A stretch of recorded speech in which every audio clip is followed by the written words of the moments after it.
Hi hello ನಮಸ್ಕಾರ ಎಲ್ರು ಹೇಗಿದ್ದೀರಾ? ಎಲ್ರು ಚೆನ್ನಾಗಿದ್ದೀರಾ? ನಾನಂತೂ ಸಕ್ಕತ್ತಾಗಿದ್ದೀನಿ. ಇವಾಗ ನಾವು ಹೋಗ್ತಾ ಇರೋದು ಅರಸೀಕೆರೆಗೆ. ಅರಸೀಕೆರೆ ಒಂದ್ ಸ್ವಲ್ಪ ಕೆಲಸ ಇತ್ತು, ಹಂಗೆ ಕೆಲಸ ಮುಗಿಸ್ಕೊಂಡು ನಾವು ಹೋಗಿದ್ದೆ ಸೀದಾ ಗಣೇಶ್ ನೋಡಕ್ಕೆ. ನಾವು ಸ್ಕೂಲ್ ಕಾಲೇಜಿಗೆ ಹೋಗ್ಬೇಕಾರಿಂದಾನೆ ಗಣೇಶ ಪೆಂಡಲ್ ಹತ್ರ ಬರೋದೇ ಒಂಥರ ಕ್ರೇಜ್ ಗುರು. ಏಜ್ ಆಗ್ತಿದ್ದಂಗೆ ಚಿಕ್ಕ ವಯಸ್ಸಲ್ಲಿ ಕ್ರೇಜ್ ಇವಾಗ ಇರಲ್ಲ. ಹಿಂಗೆ ಬರ್ತಾ ಒಂದು ಒಳ್ಳೆ ಲೈನ್ ನೋಡ್ದೆ ಗುರು. ಬದುಕು ನಿಧಾನವಾಗಿ ಪಾಠ ಕಲಿಸುತ್ತೆ. ನಿನ್ನ ತನವನ್ನು ಅಡ ಇಟ್ಟು ನೀನು ಯಾರನ್ನು ಪ್ರೀತಿಸುವ ಅಗತ್ಯವಿಲ್ಲ, ಏಕೆಂದರೆ ಇಲ್ಲಿ ಯಾರು ಯಾರಿಗೂ ಅನಿವಾರ್ಯವಲ್ಲ. ಸ್ವಲ್ಪ ಜನ ನಿನ್ನ ಇಷ್ಟಪಡ್ತಾರೆ, ಇನ್ನು ಸ್ವಲ್ಪ ಜನ ಇಷ್ಟಪಟ್ಟಂತೆ ನಟಿಸುತ್ತಾರೆ, ಇನ್ನು ಸ್ವಲ್ಪ ಜನ ಔಟ್ ಟೈಮಿಗೆ ನಮ್ಮನ್ನ ಯೂಸ್ ಮಾಡ್ಕೊಂತಾರೆ. ಎಷ್ಟು ಸತ್ಯ ಅಲ್ವಾ? ಸ್ವಲ್ಪ ಟೈಮ್ ಆಗ್ತಿದ್ದಂಗೆ ಹೊಟ್ಟೆ ಸ್ವಲ್ಪ ಚುರ್ರ ಅಂತ ಇತ್ತು.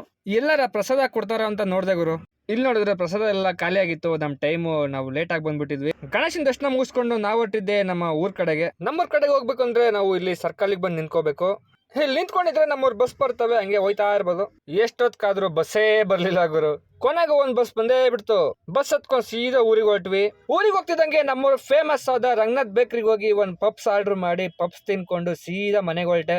ನೆಕ್ಸ್ಟ್ ವಿಡಿಯೋದಲ್ಲಿ ಸಿಗೋಣ. ಈ ವಿಡಿಯೋ ನಿಮ್ಗೆ ಇಷ್ಟ ಆಗಿದೆ ಲೈಕ್ ಮಾಡಿ, ಶೇರ್ ಮಾಡಿ, ಫಾಲೋ ಮಾಡಿ, ಸಪೋರ್ಟ್ ಮಾಡಿ ಅಂತ ಕೇಳ್ತಾ ಬಾಯ್ ಬಾಯ್.